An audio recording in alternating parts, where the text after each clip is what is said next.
មាត្រា3ក្រសួងផែនការមានមុខងារនិងភារកិច្ចដូចទៅធ្វើសេនាធិការរបស់រាជរដ្ឋាភិបាលក្នុងការរៀបចំទស្សនាទានយុទ្ធសាស្ត្រគោលនយោបាយនិងកំណត់អាទិភាពសម្រាប់ការអភិវឌ្ឍប្រទេសជាតិដោយឈលលើមូលដ្ឋាននៃការបង្កើតឲ្យមាននិរន្តរភាពនិងតុល្យភាពរវាងកិច្ចអភិវឌ្ឍនិងសមភាពយុត្តិធម៌ក្នុងសង្គមរវាងកិច្ចអភិវឌ្ឍខាងសេដ្ឋកិច្ចនិងកិច្ចអភិវឌ្ឍខាងសង្គមកិច្ចនិងវប្បធម៌រវាងទីក្រុងនិងជនបទរវាងការធ្វើអាជីវកម្មនិងការកើតឡើងវិញនៃធនធានធម្មជាតិនិងរវាងកិច្ចអភិវឌ្ឍនិងការការពារបរិស្ថាន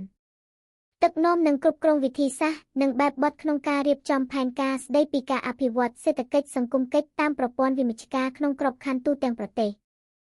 រៀបចំផែនការនិងកម្មវិធីជាតិសម្រាប់កិច្ចអភិវឌ្ឍរយៈពេលវែងមធ្យមនិងរយៈពេលខ្លីដោយសម្របសម្រួលជាមួយបណ្ដាក្រសួងស្ថាប័នដែលពាក់ព័ន្ធដើម្បីឲ្យផែនការនិងកម្មវិធីជាតិទាំងនោះស៊ីសង្វាក់គ្នារវាងបណ្ដាផ្នែកនិងសាខាសេដ្ឋកិច្ចសង្គមកិច្ចព្រមទាំងខេត្តក្រុងនិងតំបន់នានាក្នុងក្របខ័ណ្ឌទូទាំងប្រទេសតាមដានត្រួតពិនិត្យការអនុវត្តផែនការកម្មវិធីជាតិនិងបណ្ដាតម្រងពីគ្រប់ផ្នែកទាំងអស់ហើយវិតម្លៃលទ្ធផលនៃការអនុវត្តនិងលើកឡើងពីវិធានការកែតម្រូវផែនការកម្មវិធីជាតិទាំងនោះក្នុងករណីចាំបាច់រួមជាមួយក្រសួងនិងស្ថាប័នពាក់ព័ន្ធដើម្បីរៀបចំយុទ្ធសាស្ត្រគោលនយោបាយនិងកំណត់អាទិភាពក្នុងការវិនិយោគទាំងឯកជននិងសាធារណៈដើម្បីប្រើប្រាស់ឲ្យអស់លទ្ធភាពនិងមានប្រសិទ្ធភាពនៅសក្តានុពលនៃប្រភពធនធានទាំងក្នុងនិងក្រៅប្រទេស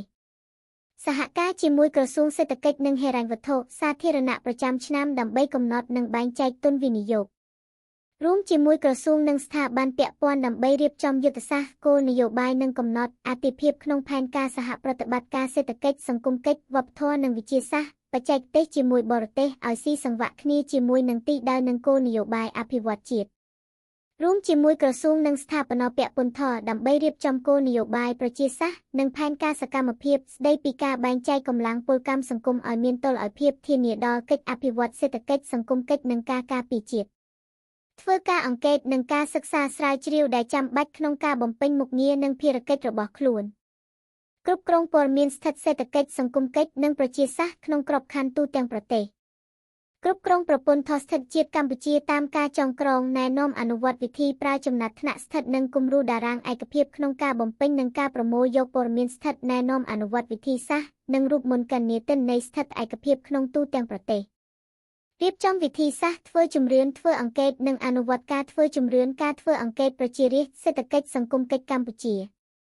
ផ្ដល់ជំនួយខាងផ្នែកបច្ចេកទេសនិងវិធីសាស្ត្រឬអនុវត្តការធ្វើជំរឿននិងអង្កេតក្នុងវិស័យនិងប្រធានបទនានាតាមសំណូមពររបស់អ្នកប្រើប្រាស់ទិន្នន័យស្ថិតចងក្រងគណនេយ្យឲ្យជាតិសន្ទុះថ្លៃទំនិញប្រើប្រាស់និងសេវាកម្មនិងកម្រងតួលេខស្ថិតរបស់កម្ពុជាទៀងទាត់ជាប្រចាំសហការដោះដូរព័ត៌មានស្ថិតជាមួយអង្គភាពស្ថិតជាតិនៃប្រទេសក្នុងតំបន់ក្នុងពិភពលោកនិងបណ្ដាអង្គការជាតិអង្គការអន្តរជាតិបំពេញមុខងារនិងភារកិច្ចចាំបាច់ផ្សេងទៀតតាមការទុកចិត្តនិងការប្រកាសសិទ្ធិពីនាយករដ្ឋមន្ត្រី